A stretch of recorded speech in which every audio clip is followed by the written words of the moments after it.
After we were discharged, Yeah.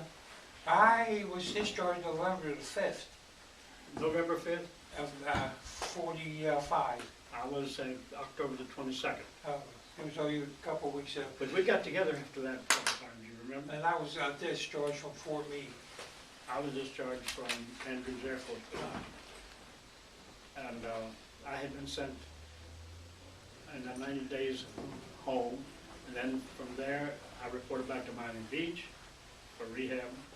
From Miami Beach, after 2 weeks, I was sent to Langley Field. The rule was that we would be sent to a base if there was a place for us, the nearest home. And Langley Field, since I was from Northern Virginia, it was the best thing I could do. I didn't have a thing to do at Langley. I sat around day after day waiting for some orders, and finally I put in for a transfer. And they sent me to Bowling over in Washington. And they made a file clerk out of me. I was filing papers. And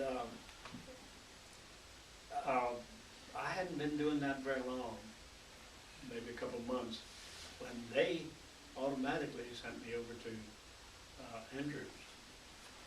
And I was staying at home, I was living at home, because I was within driving distance. And I was beginning to have some, I guess,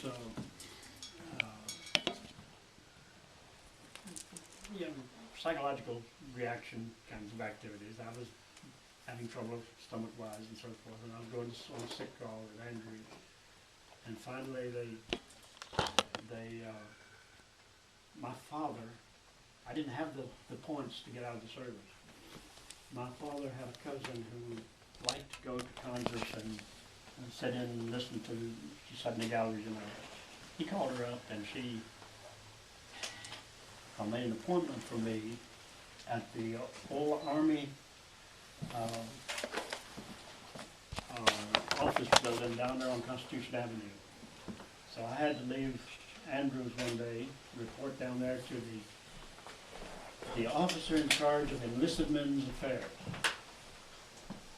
And I went in, was interviewed and talked to him, answered all of his questions, went back to Andrews, and in a matter of days, a letter came through from Army, I guess enlisted men administration, whatever the title was, anyhow, dismissing or allowing anyone at Andrews who met the same conditions that I did to be discharged. So I got some other people out of the service too. And so by that time they had me working in the discharge center. I was processing men out of the service. Why couldn't you fix your own papers? And finally I was one being dismissed instead of processing others. But it took me until October the 22nd to get out. I got back to the States in May 2nd, I believe it was.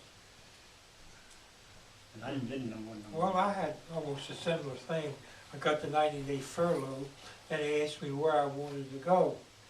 I said, well, Wilmington, Army Air Base. So I went up there, signed it and all. So this guy says, officer says, I don't know what to do. Take a 10-day furlough. So I come home. I hitchhike, it's only 60 miles. We're on Route 40, it took me right home. So 10 days went up, I go back. He says, there's another 10-day furlough. Then they found, I did that about 3 or 4 times, and they sent me to West Palm Beach, Florida, to go to school to become one of, I guess it would be, what you call them girls, stuff gives you the peanuts and all. You can make the sandwiches and the coffee. Concessions? Attendant. And I stayed there a couple of weeks, and they said, well, we're going to send you home. So they sent me to Fort Meade and discharged me. Well, the discharge was based on points. And all of our records are in Kansas City. And they, to find them and get them active again, was gonna be quite a task, I reckon. And so they didn't know what to do with it. And we just got shifted around. But I had a brother in the service in France.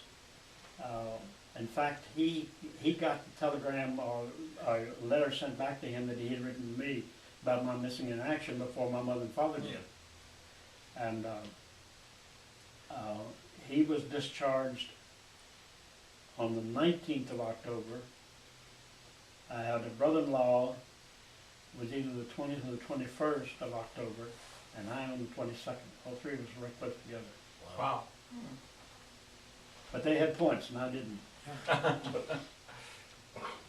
So the plane, when you took off with the plane, it had three engines, and the reports say that you were hit by fighter planes. That's what's in the I report. said no. The German I haven't reports seen say it. fighter planes. So And some German was it's probably not- trying to get credit. Okay. It's not the way it was.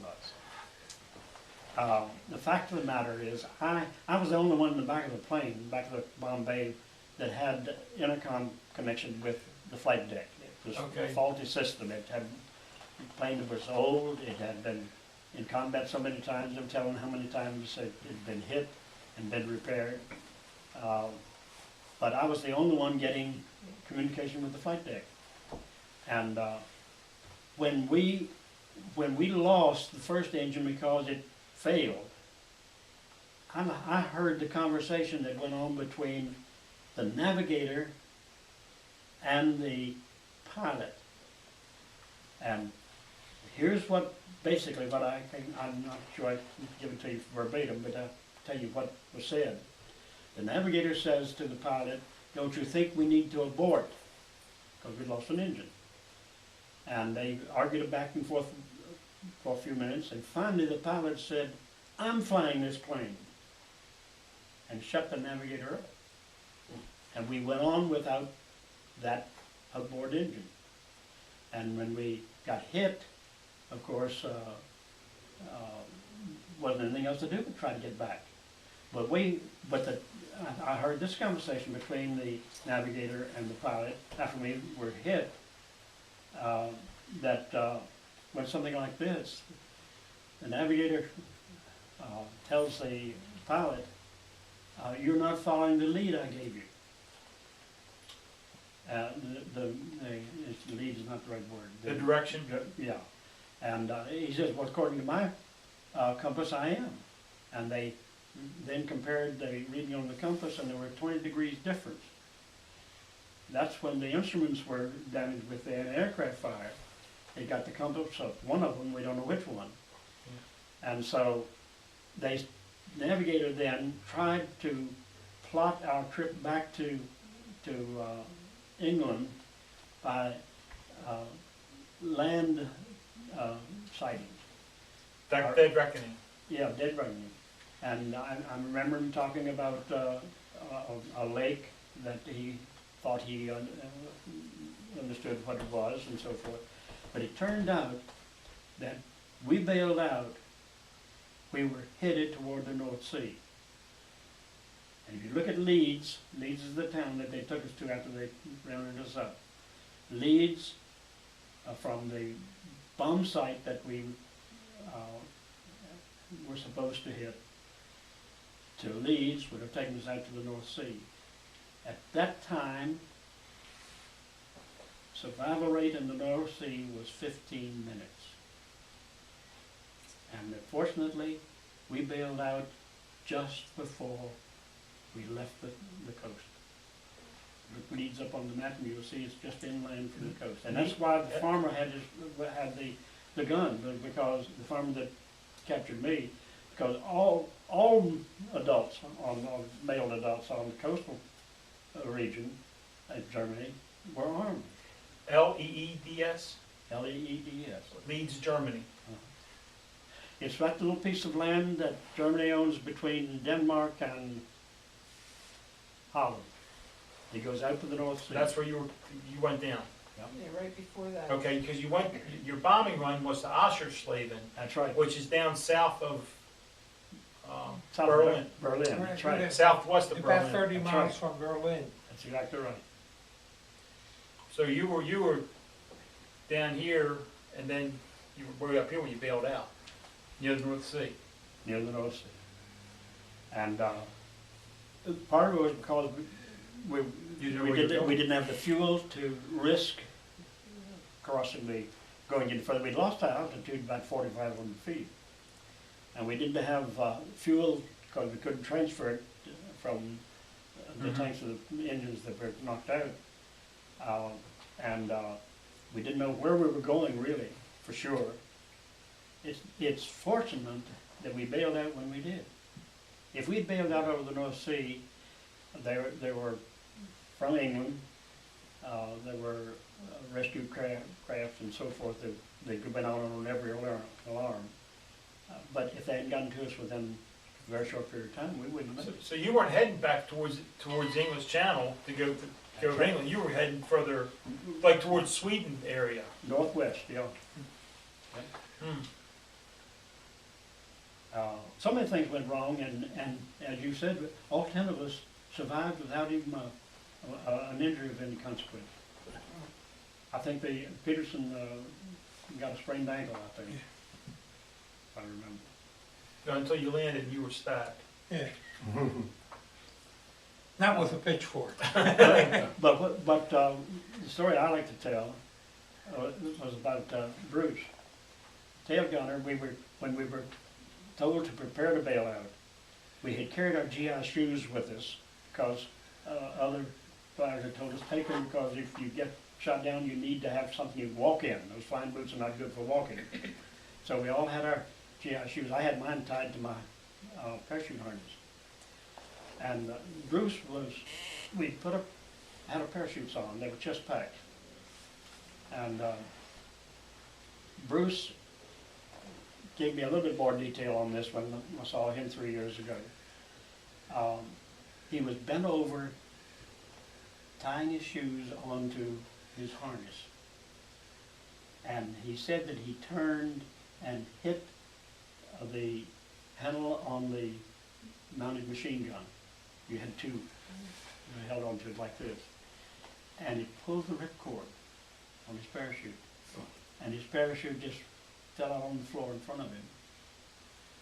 And there was an old chute seat pack lying there on the floor. Quite often they had an extra one in the plane. No telling how many times flak may have cut through it or whatever, and didn't know what condition it was in. He started to put it on. I said, Bruce, I wouldn't do it. He says, well, what am I going to do? I said, gather your parachute up in your arm. And he did, and when the order came to bail out, we were standing at the hatch. And one reason why I stood back and waited, I wouldn't jump until Bruce jumped, because I was afraid that if something went wrong, there'd be nobody there to help him. And you bailed out, he bailed out, and then I bailed out. And the first person I saw when I hit the ground was Bruce. So he got his parachute deployed manually then. When he jumped, the slipstream caught it after he cleared the plane. If it had caught it, sometimes the draft will come up through that hatch. And I was afraid that if it caught corner of the chute would open it to the side, he wouldn't get out. He'd be hanging there. So I was going to be sure that he got out. And in fact, since I was the only one that was on the intercom, I wanted everybody out of there before I jumped. And the ball turret gunner said he was going to go out to Bombay. I said, okay. The pilot, you remember this story that was told after we all hit the ground. The pilot set the automatic pilot when he was preparing to bail out. And the seat, pilot and co-pilot seats are pretty close together. And he said he started to get out, and with that flying boot, he got caught, his foot got caught between the two seats. Now here this thing is on automatic pilot and can crash any time. He said, I had to think it through, that I needed to back up, take my foot out, and step over. And he did, and bailed out before, and he went into a nosedive. He went into a nosedive. Oh. We saw the, I expect you saw it, the smoke from it when it hit the ground. Mm. It went right straight down. Wow. But we all got out of it. And you were in a different compound? in the Yeah, prison we were in the camp. same camp, but different compound. He was in B and I was in A. We And had I- 4 compounds with 2,000, roughly 2,500 men in all, each compound. Now, the compound number 4, they had a lot of Americans, British, Australians, all flyers. They were looking to number 4. And the British had pulled British. wires out of heated suits and so forth and made crystal radio. We had news every day. Oh, yeah, we better go. So you knew what was going on. Yeah, Yeah. we gotta roll. What? We gotta go to Pappas. Okay. I got, You hungry? yes. Okay. Want lunch? Yeah. See, I've got what you want me to have.